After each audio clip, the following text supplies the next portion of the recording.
666 രൂപയ്ക്ക് മൂന്നാർ എന്നുള്ള ഈ ഒരു പാക്കേജിൽ നമ്മൾ ആദ്യമായിട്ട് പോയത് ടോപ്പ് സ്റ്റേഷനിലേക്കായിരുന്നു കേട്ടോ. ഇതിപ്പോൾ കാണുന്നത് പോലെ തന്നെ അത്രയും ഭംഗിയായിരുന്നു ടോപ്പ് സ്റ്റേഷൻ കാണാനായിട്ട് കേട്ടോ. നിറച്ച് മഞ്ഞും മേഘങ്ങളും പ്രകൃതി ഭംഗിയും ഇത്രയും ഭംഗിയായിട്ട് ഇതിന് മുൻപ് മൂന്നാർ കണ്ടിട്ടില്ല. മൂന്നാർ പലവട്ടം പോയിട്ടുണ്ടെങ്കിൽ കൂടിയിട്ട് ഇത്ര ഭംഗിയുള്ളൊരു മൂന്നാർ നമ്മൾ കണ്ടിട്ടേ ഉണ്ടായിരുന്നില്ല കേട്ടോ. ദെൻ അത്യാവശ്യം ടൈം ഞങ്ങൾ ടോപ്പ് സ്റ്റേഷനിൽ സ്പെൻഡ് ചെയ്തു, പർച്ചേസിംഗ് ഒക്കെ നടത്തി, പിന്നെ കുറേ ഫോട്ടോസ് എടുത്തു, വീഡിയോസ് എടുത്തു. അതിനുശേഷം ഞങ്ങൾ പിന്നെ പോയത് നമ്മൾ എക്കോ പോയിൻറ്റിലേക്കായിരുന്നു കേട്ടോ. ഇതാ നിങ്ങൾ കണ്ടുകൊണ്ടിരിക്കുന്നതാണ് മൂന്നാറിലെ എക്കോ പോയിൻറ്റ്. ഒരുവിധം എല്ലാവരും മൂന്നാറിൽ പോയിട്ടുണ്ടാവും എന്നറിയാം. ഈ പറഞ്ഞ സ്ഥലങ്ങളൊക്കെ കോമൺ ആയിട്ടുള്ള സ്ഥലങ്ങളാണ്. പക്ഷേ ഏറ്റവും ബഡ്ജറ്റ് കുറച്ചിട്ട് ഒരു യാത്രയായിരുന്നു ഞങ്ങൾ പ്ലാൻ ചെയ്തത്. അതായത് വെറും 666 രൂപയ്ക്ക് മൂന്നാർ എന്നുള്ളൊരു പാക്കേജ് ആയിരുന്നു കേട്ടോ. അങ്ങനെ എക്കോ പോയിന്റിൽ നിന്നിട്ട് ഫോട്ടോ ഒക്കെ എടുക്കുന്ന വീഡിയോസൊക്കെയാണ് ഈ കണ്ടുകൊണ്ടിരിക്കുന്നത്. അതിനുശേഷം ഇതാ രൂപേനെ ഇരുന്ന് കത്തി വെച്ച് കൊല്ലുന്ന രൂപ ഞങ്ങളുടെ കൂടെ വർക്ക് ചെയ്യണ ഞങ്ങളുടെ കൊളീഗാണ്, ബെസ്റ്റ് ഫ്രണ്ടാണ്. അപ്പുറത്തിരുന്ന് കത്തി വെച്ച് കൊല്ലണ സെബിനെയാണ് നിങ്ങൾ കണ്ടുകൊണ്ടിരിക്കുന്നത് കേട്ടോ. പിന്നെ ഈ പറയുന്ന പോകുന്ന ആ യാത്രയിൽ ഈ പറയുന്ന വഴികളാണ് ശരിക്കും മൂന്നാറിലേക്കുള്ള യാത്രയായിരുന്നു ഞങ്ങൾക്ക് ഏറ്റവും ഇഷ്ടപ്പെട്ടത്. ചെപ്പും പിന്നെ ഈ പറയണ പോലെ ഒരു ചില മൊമെൻറ്റിലൊക്കെ നമ്മൾ ചിന്തിച്ചു, ലൈക്ക് ഈ എന്താ പറയുക, കൈലാസത്തിലൊക്കെ കാണുന്ന പോലുള്ള അത്രയും ഭംഗിയുള്ള മഞ്ഞ് മൂടിയിട്ടുള്ള സമയങ്ങളൊക്കെ ഉണ്ടായിരുന്നു കേട്ടോ. ദെൻ കമന്ന് കിടന്നിട്ട് ആ വീഡിയോ എടുക്കുകയാണ് ജൂഹി. ഭയങ്കര കഷ്ടപ്പെട്ടിട്ടാണ് കേട്ടോ ഓരോ വീഡിയോയും ഷൂട്ട് ചെയ്തുകൊണ്ടിരുന്നത്. കമന്ന് കിടന്ന് വീഡിയോ എടുക്കുന്ന ജൂഹിനെയാണ് ഇപ്പോൾ നിങ്ങൾ കണ്ടുകൊണ്ടിരിക്കുന്നത്. ദെൻ എക്കോ പോയിന്റിൽ വെച്ചിട്ടായിരുന്നു കേട്ടോ നമ്മൾ ഭക്ഷണമൊക്കെ കഴിച്ചത്. ഏകദേശം ഒരു ലഞ്ച് ടൈമിനോടടുത്താണ് നമ്മൾ എക്കോ പോയിന്റിൽ എത്തിയത് കേട്ടോ. അവിടെ വെച്ചിട്ടാണ് നമ്മൾ ഭക്ഷണമൊക്കെ ലഞ്ചൊക്കെ കഴിച്ചത്. ലഞ്ച് നമ്മൾ ഓൾറെഡി അറേഞ്ച് ചെയ്യുകയാണ് ചെയ്തത്. നമ്മൾ ബ്രേക്ക്ഫാസ്റ്റ് കഴിച്ച ഹോട്ടലിൽ നിന്ന് തന്നെ നമ്മൾ ലഞ്ച് അറേഞ്ച് ചെയ്ത് അവർ നമുക്ക് നമ്മുടെ വണ്ടിയുടെ അടുത്തേക്ക് ലഞ്ച് എത്തിച്ച് തരികയാണ് ചെയ്തത് കേട്ടോ. പിന്നെ ആ സമയത്തൊക്കെ റെയിനി സീസൺ ആയിരുന്നു. അപ്പോൾ ഞങ്ങൾ വിചാരിച്ചു മൂന്നാറിൽ നിറച്ച് മഴയായിരിക്കുന്നു. പക്ഷേ അവിടെ ചെന്നപ്പോൾ അങ്ങനെ മഴയൊന്നും ഉണ്ടായിരുന്നില്ല. ഭയങ്കര കൂളായിട്ടുള്ളൊരു ക്ലൈമറ്റ് ആയിരുന്നു.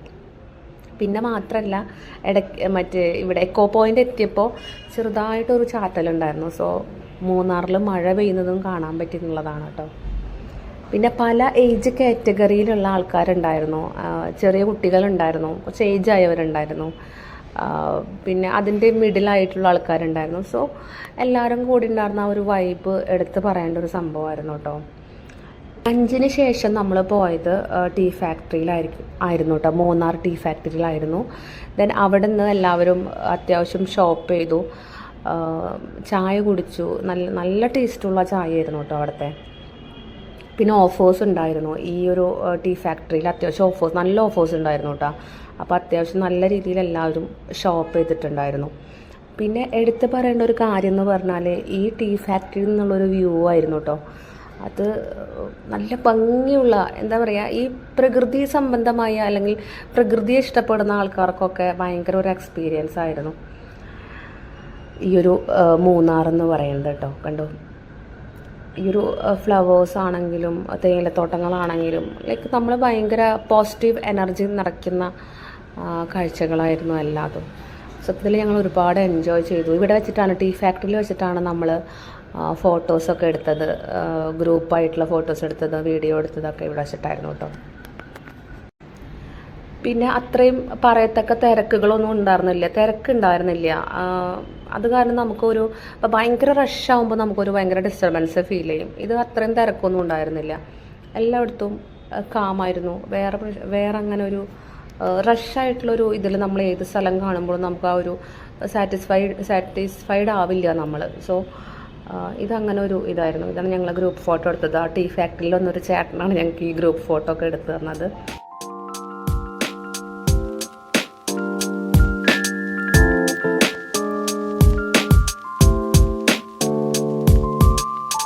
ശേഷം ഞങ്ങൾ പോയത് മാട്ടുപ്പെട്ടി ഡാമായിരുന്നു കേട്ടോ. അവിടെ എന്ന് പറഞ്ഞാൽ ജസ്റ്റ് ഡാം കണ്ടു. പിന്നെ അത് മാത്രമല്ല അവിടെ ആക്ടിവിറ്റീസ് ഉണ്ടായിരുന്നു, ഇഷ്ടംപോലെ ആക്ടിവിറ്റീസൊക്കെ ഉണ്ടായിരുന്നു. പക്ഷേ അതൊന്നും എല്ലാവരും കയറിയൊന്നുമില്ല. അതൊക്കെ സെൽഫായിരുന്നു, അവരവർക്ക് ആവശ്യമുള്ളവർക്ക് കയറാം, അങ്ങനെയായിരുന്നു.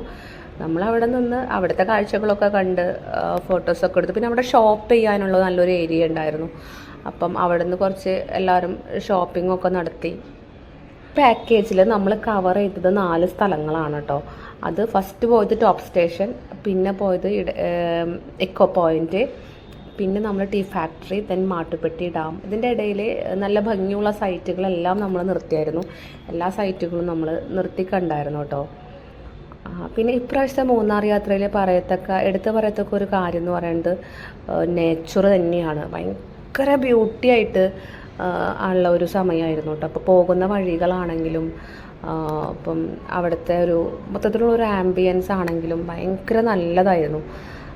ഈ ഒരു വീഡിയോയിൽ പൂർണ്ണമായിട്ടും നമുക്ക് ആ ഒരു ഭംഗി ക്യാപ്ചർ ചെയ്യാനായിട്ട് സാധിച്ചിട്ടില്ല. എനിക്ക് തോന്നുന്ന വീഡിയോയുടെ അതായിരിക്കും. പക്ഷേ നമ്മൾ നേരിട്ട് കാണുന്ന അത്ര ഭംഗി ഇപ്പോൾ ഇത് റെക്കോർഡ് ചെയ്യുമ്പോഴും എനിക്കത് അത്രയും ബ്യൂട്ടിഫുള്ളായിട്ട് നമുക്ക് ഇല്ല എന്നല്ല, പക്ഷെ നേരിട്ട് കാണുന്ന ഒരു ഭംഗി നമുക്ക് ലിമിറ്റ് ഉണ്ടല്ലോ, നമുക്കൊരു ക്യാപ്ചർ ചെയ്യാനുള്ളൊരു ഇതുണ്ടല്ലോ. സോ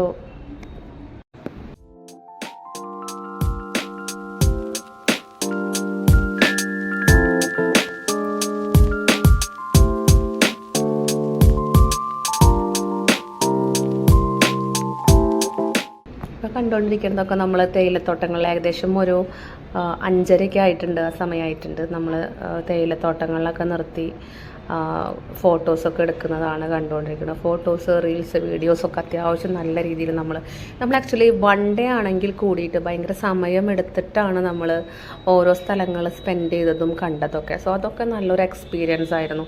പിന്നെ 666 രൂപ എന്ന് പറയുന്നത് ട്രാൻസ്പോർട്ടേഷൻ്റെ എക്സ്പെൻസസ് ആണ്.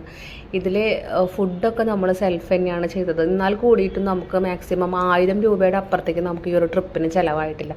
ബ്രേക്ക്ഫാസ്റ്റ് നമ്മളെല്ലാവരും കൂടെ കഴിച്ചു, ലഞ്ച് നമുക്ക് വണ്ടിയുടെ അടുത്തേക്ക് എത്തിച്ചേരാ ചെയ്തത്, ഡിന്നർ ഞങ്ങളൊരു പുറത്തുനിന്നൊരു ഹോട്ടലിൽ നിന്നാണ് കഴിച്ചത്. പിന്നെ അവിടുത്തെ എൻട്രി ടിക്കറ്റ്സ് എന്നൊന്നും പറഞ്ഞാൽ അത്ര റേറ്റ് വന്നിട്ടില്ല. അപ്പം 1000 രൂപയാണ് നമുക്ക് മാക്സിമം ചിലവായത്. മാത്രമല്ല എല്ലാവർക്കും അതൊരു നല്ലൊരു എൻജോയ്മെൻറ്റും കൂടിയായിരുന്നു, ഭയങ്കര നല്ല എക്സ്പീരിയൻസും കൂടിയായിരുന്നു കേട്ടോ.